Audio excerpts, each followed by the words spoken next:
Fíjese que una de las dudas colectivas más frecuentes es si el médico geriatra solamente atiende pacientes ya con una enfermedad determinada o atiende a una población sana, por ejemplo, como existe en la pediatría la consulta de niños sanos, la consulta general. Existe ese formato dentro de la geriatría que no hace falta sino para prevenir, educar y formar tanto al paciente como a los familiares. Sí, fíjate que la valoración geriátrica integral es la forma que todos los geriatras hablamos un mismo idioma, ¿sí? Si yo hago una valoración geriátrica integral ahorita cualquier persona y la lee otro geriatra, pues sabe qué esperar de esa valoración. O sea, ya hay un formato específico para esta valoración en donde todos los geriatras pues hablamos de función con ciertas escalas, de mente con ciertas escalas, escalas sociales, ¿sí? Escalas de la marcha, hacemos muchas escalas. Las escalas son importantes porque hacen objetivo algo subjetivo, ¿sí? Con escalas se puede medir, qué tanta memoria tiene una persona, se puede medir qué tan triste está una persona, se puede medir el dolor de una persona en la articulación, se puede medir muchas cosas que normalmente el paciente nos describe de una forma muy vaga y el médico entendemos o lo pasamos a una hoja de una forma muy vaga. Y con estas escalas que vienen dentro de la evaluación geriátrica integral, pues nos podemos comunicar perfectamente bien con otro especialista en geriatría. Ya muchos no especialistas en geriatría o muchos no geriatras están geriatrizándose. ¿Qué quiere decir esto? La geriatría ya no solamente es entre los geriatras, ya muchos internistas, muchos cardiólogos, muchos médicos generales de atención primaria están, vamos a decir, saben ya cómo leer y cómo pasar estas escalas. Entonces llegas con un paciente y presentas a este paciente a un no geriatra, le hablas de este tipo de escalas y ya son de uso mucho más común y eso es muy bueno. Porque con 2 o 3 palabras puedes identificar a una persona cómo está socialmente, física y mentalmente. Y eso nos ayuda no más a nosotros, sino a cualquier médico. Pero sí, hay una forma estipulada que todos usamos, es internacional y es una historia clínica geriátrica que todos usamos para todos los pacientes.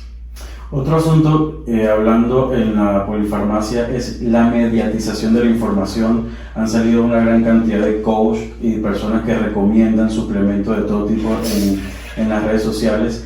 Y generalmente las personas en este círculo de edad son muy propensos porque muchos están jubilados, no se pasan mucho tiempo en las redes, sobre todo son muy adeptos de este tipo de contenido y compran este tipo de medicamentos sin receta y sin preguntarle a su médico de cabecera. Entonces, ¿hay realmente algún suplemento, algún grupo de suplementos que puedan ser recomendados para este tipo de pacientes? ¿Y cuáles son las recomendaciones reales para las personas que hacen vida dentro del ámbito de las redes sociales y que dan una orientación y que tienen un poder de comunicación masivo por la cantidad de seguidores y personas que tienen alcance, para que realmente sea una información veraz la que se lleve ahora sí que la persona que consume el contenido? Sí, fíjate que no solamente en geriatría, yo diría que a cualquier edad, la gran realidad que tenemos que tener mucho cuidado con la automedicación. Y no solamente de medicamentos. Desgraciadamente en México puede llegar cualquier persona a la farmacia y comprar una serie impresionante de medicamentos que le pueden causar inclusive la muerte. Los antibióticos y las benzodiazepinas, que son medicamentos para cierto uso específico, y algunos medicamentos para el dolor requieren de receta médica. Pero tú puedes llegar por un esteroide, puedes llegar por un antihipertensivo, puedes llegar por medicamentos inclusive inmunosupresores que pueden hacer que tengan más infecciones, puedes llegar por una cantidad de hormonas, puedes llegar por cientos de tipos de medicamentos y comprarlos y tomarlos como te plazca. Creo que en México es un gran problema esto, y no solamente con los medicamentos y la automedicación, sino con los suplementos, como lo dices. Si comemos lo que debemos de comer y tenemos una vida sana, no tenemos por qué tomar una sola vitamina. ¿Sí? La gran realidad es que los suplementos funcionan en algunos pacientes que tienen déficit de vitaminas, en algunos pacientes que están desnutridos, en algunas enfermedades en nuestro intestino, pues no es capaz de absorber ciertos medicamentos o ciertos nutrientes, pero como uso habitual yo diría que es un gran error. No debemos tomar vitaminas, no debemos tomar suplementos, debemos comer, sí, como se debe, una dieta mediterránea. También hay gran cantidad de dietas que no sirven para nada, ¿sí? Las dietas en las que dejas de comer durante 12, 16 horas, no quiero decir los nombres, está demostrado científicamente que no sirven absolutamente para nada. La dieta mediterránea nos lleva hasta los 100 años de edad, ¿sí? Una dieta en la que tenemos que tener un alto índice de verduras, un alto índice de proteínas de origen vegetal, menos de origen animal, pocos carbohidratos y por supuesto muy pocos azúcares y nada industrializado. La gran realidad es que las redes sociales, la gran mayoría de ellas pues tienen sus beneficios por parte de la industria, entonces no van a si no van a satanizar el uso de vitaminas, el uso de dietas, al revés, los van a fomentar. Pero si tú tomas una agua natural, si tomas agua de frutas, si tomas verduras, carne, etcétera, etcétera, usas lo mínimo de marcas, lo mínimo, ¿sí? Si quieres una galleta, pues hazla tú, ¿sí? Si quieres una tortilla, pues hazla tú. Si quieres cualquier cosa, pues tienes que hacerla tú, dejar de usar marcas, ir más al mercado, ser más natural, caminar y llevar una vida sana y no tomar vitaminas, por supuesto que no tomar vitaminas, no tomar suplementos alimenticios, no tomar ningún tipo de suplemento a menos de que tengas alguna patología que requiera este tipo de alimentos. Yo creo que eso sí, como dices, estamos en el abuso de la automedicación, de usar suplementos y de usar vitaminas cuando en realidad ese dinero lo podríamos estar usando, pues ¿por qué no? Preparando nuestra vejez, ¿sí? Y no gastar 5 o 10 mil pesos al mes en vitaminas, suplementos, cuando se puede ir a un fondo para que yo en un futuro pues tenga una vejez más digna, ¿no? Claro, fíjese que hablando de la dieta mediterránea, es algo que muchos médicos propiciamos, instamos a la población porque es la dieta con más evidencia científica en longevidad. Sin embargo, hay un creer popular de que la dieta mediterránea es muy costosa, entonces sirve como excusa para que la gente pueda quizás no hacerlo, dejarlo de lado, y ahorita hay varios programas, inclusive de la UNAM, donde vienen a rescatar, porque México es un crisol donde tiene más de 350 entre plantas, hojas y flores comestibles, y que se dan en todas partes y donde la persona realmente no la conocen ahorita. Entonces, también usted hace o tiene alguna referencia a nivel nutrición donde se consuma la dieta mediterránea, pero con productos que pueden ser aquí de México. Fíjate, uno dice dieta mediterránea, pero no tenemos que estar en Toscana, no tenemos que estar en Italia ya. Hablamos de dieta mediterránea, hablamos de verduras, sí, y de pescado. Prácticamente, ahorita vamos y compramos 1 kilo de carne al mercado y nos sale 10 veces más que 1 kilo de pescado. O sea, la gran realidad es que se ha aumentado muchísimo el precio de la carne. Sí, actualmente el pollo y el pescado son más baratos que la carne, entonces eso nos tendría que beneficiar, ¿no? Igual la verdura es mucho más barata que cualquier cosa que queramos comprar preparada. Compramos, por decir, cualquier cena congelada que cuesta 200 pesos y con 200 pesos en agropecuario que en Aguascalientes sales con la fruta para toda la semana. Entonces yo creo que tenemos que volver a nuestras bases. Usar recetas mexicanas, por supuesto, tenemos un México con una cultura gastronómica impresionante, sí, pero sí voltear hacia el agropecuario, voltear hacia la parte de verduras, voltear hacia la parte donde hay carne, pescado, y dejar las latas, dejar todo lo congelado, dejar todo lo que tenga marca, sí, y eso nos va a cambiar muchísimo la vida. Y sí tenemos que desayunar bien, comer bien y cenar poco. Mucha agua, 2 litros al día de agua, sí, y con eso no necesitas más. Sí, lo que pasa es que ahora la gente se quiere ver con un filtro, sí, de una selfie, y no se quiere ver como es un espejo, ¿no? Y la gran realidad es que no tienes que tener una masa muscular extraordinaria, no tienes que tener una cintura muy pequeña, simplemente tienes que ser sano, ¿no?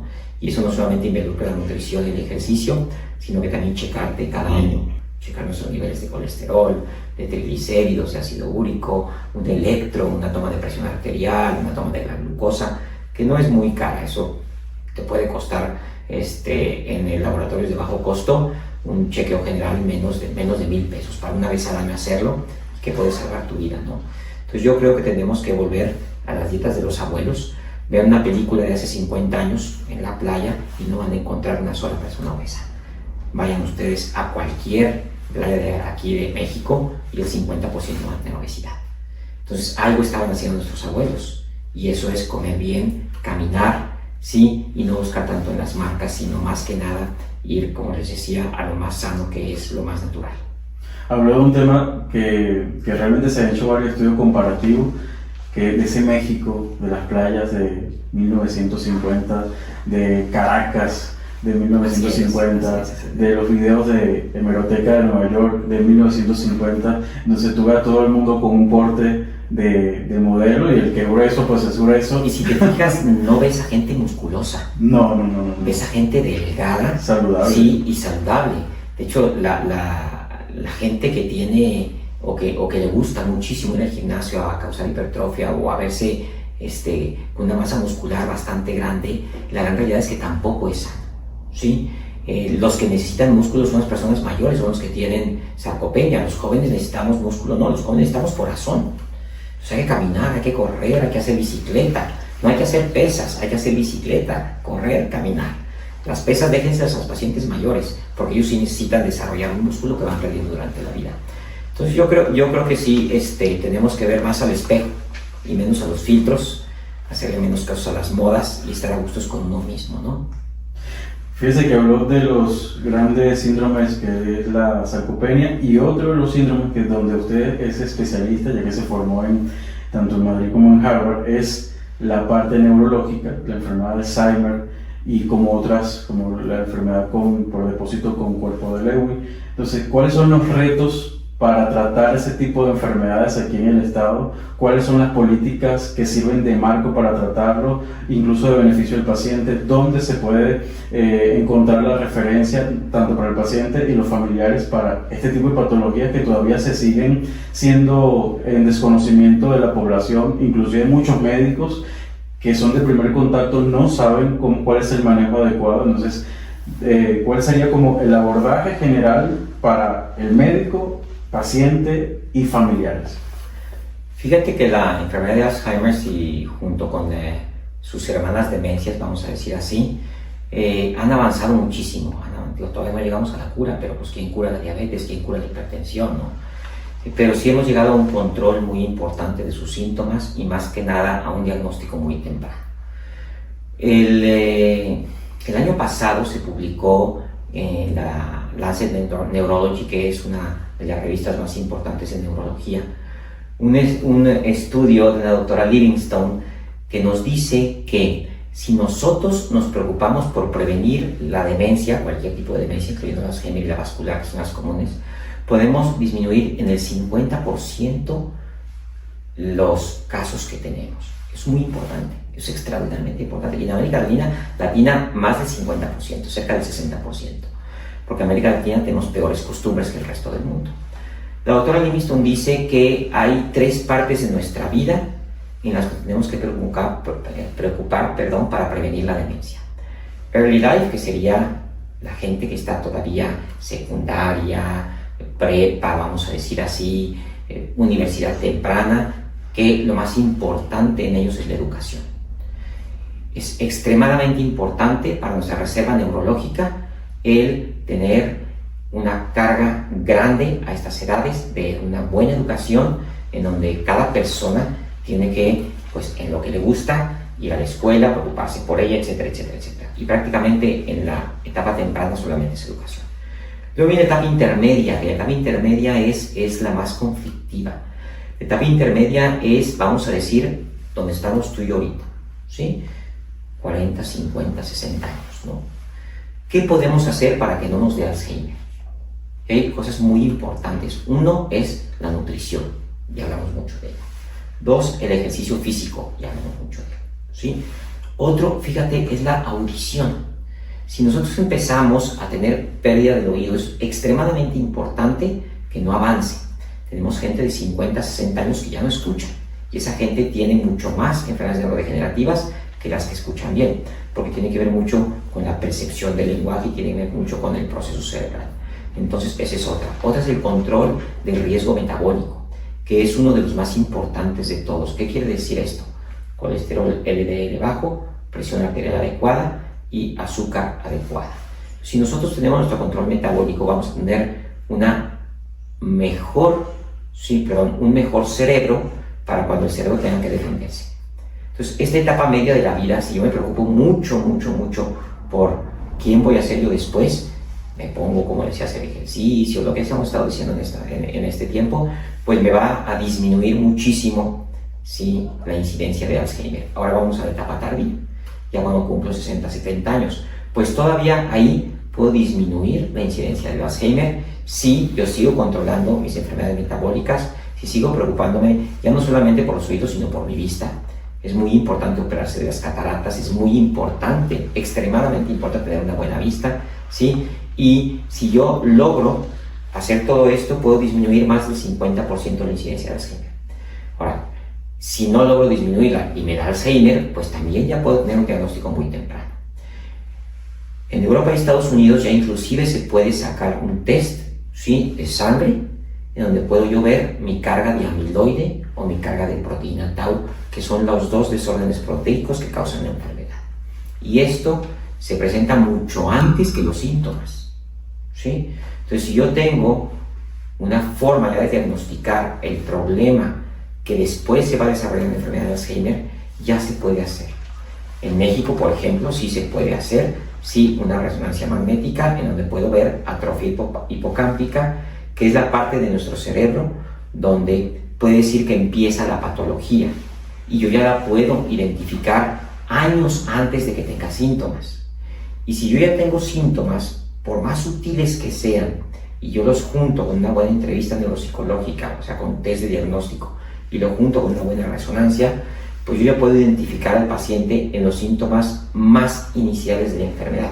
Es una enfermedad muy larga, es una enfermedad que va a durar 10, 15, 20 años. Si yo en las primeras etapas meto mucho tratamiento, mucha rehabilitación cognitiva conductual, y el paciente le quito factores de riesgo, pues el paciente va a dar una etapa temprana durante muchísimos años, que es lo que queremos en las enfermedades. Si yo soy diabético, sí, lo que quiero es no quedarme ciego, lo que quiero es que no me amputen, lo que quiero es que no me dé insuficiencia renal, y que si me da, sea en una etapa muy temprana de mi vida. Pues ya estamos logrando eso con el Alzheimer. Cuando el Alzheimer se diagnostica tempranamente, y también algunas de las demencias que lo acompañan, porque no todo es Alzheimer, pues ya tempranamente lo tratamos, tempranamente lo rehabilitamos, y el paciente dura muchísimos años en etapas tempranas de la enfermedad. Inclusive ya en México tenemos tratamientos biológicos que se llaman vacunas, aunque no lo son anticuerpos monoclonales para la enfermedad de Alzheimer. Ya tenemos dos, ¿sí? Ahorita hay estos dos en el mercado de Estados Unidos, uno de ellos en Estados Unidos, pues ya hay dos en México. Son para pacientes inclusive que tienen carga amiloidea sin síntomas, y ya se les puede ofrecer un tratamiento. Desgraciadamente tiene un alto costo, ¿sí? Más o menos cuesta entre 25 y 50 mil dólares año, y eso es solamente el medicamento, pero ya tenemos medicamento. Eso se va a abaratar después. Y cuando las aseguradoras metan el Alzheimer con un problema neurológico, no con un problema psiquiátrico, porque no es un problema psiquiátrico, es un problema neurológico, entonces las aseguradoras van a poder pagar, sí, estos medicamentos para personas, empresarios, gente que trabaja, que tiene un seguro de gastos médicos mayores y que puede seguir adelante porque tiene tratamientos innovadores, ¿sí? Desgraciadamente, como te digo, todavía son tratamientos muy nuevos, son tratamientos muy caros, pero ya hay en México hay opciones muy importantes que pueden darle al paciente pues una esperanza, ¿no? Entonces yo creo que ya estamos avanzando bastante. Qué bueno. Es una perspectiva bastante esperanzadora para todo el grupo de familia y pacientes que realmente son aquejados por esta enfermedad, pero también nombró algo que son los órganos de los sentidos de interacción. Entonces se relaciona con otras áreas donde realmente que afirman que el cuerpo está diseñado para la interacción con el medio ambiente, y que preservar estos órganos de los sentidos y esa interacción tanto social a nivel visual, auditivo, ha llevado a hacer varios experimentos, inclusive en otras áreas como la musicoterapia, donde han usado, por ejemplo, la música clásica de Beethoven, sinfonías específicas, donde han visto que a nivel de medición producen cambio positivo a nivel cerebral, porque pues hay una interacción, incluso llegan a recomendar casi como dosificado tanto tiempo diario, Entonces, realmente esto puede ayudar no solamente a los pacientes que sufren de esta enfermedad, sino a la población general desde su punto de vista.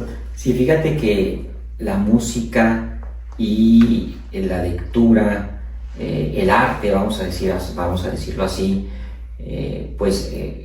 hacen que nuestro cerebro se mantenga mucho más sano, porque tenemos una parte de nuestro cerebro que es muy musical, muy arte, muy pintura, muy ocio, entretenimiento, que hace que a cualquier edad, ¿sí? Disminuya el deterioro de esa función cerebral, ¿no? Entonces, si yo soy una persona que, aparte de mi día a día, aprendo música, aparte de mi día a día arte, aparte de mi día algún ocio, vamos a decir ocio cultural, ¿no? Sí, pues por supuesto, cuando yo tengo una enfermedad neurodegenerativa y van dentro de ese cerebro y sacan estas raíces que yo creé, pues va a ayudar muchísimo. Entonces sí es muy importante no nomás dedicarnos a esto, ¿sí? Es muy importante que en ese tiempo libre pues yo desarrolle nuevas actividades, que aprenda un idioma nuevo, que aprenda algo de arte nuevo. Todo lo que es aprendizaje nos va a ayudar muchísimo a enfrentar esas enfermedades tardías. Entonces es muy importante echar mano de ellas desde edades tempranas, para que después, cuando tenga ese problema cerebral, cognitivo, de cualquier índole, pues y se echa mano de lo que ya sé o de una cosa nueva, pues nos ayuda a su tratamiento. Se llama terapia cognitivo-conductual. Y por supuesto entra la música, entran los animales, entra el arte, etcétera, etcétera, etcétera, que ayuda mucho a que esos pacientes que inclusive ya están en cama, les pones alguna sinfonía que ellos recuerden y el paciente abre los ojos, y el paciente vuelve otra vez a tener contacto con la gente solamente por recordar ese tipo de cosas.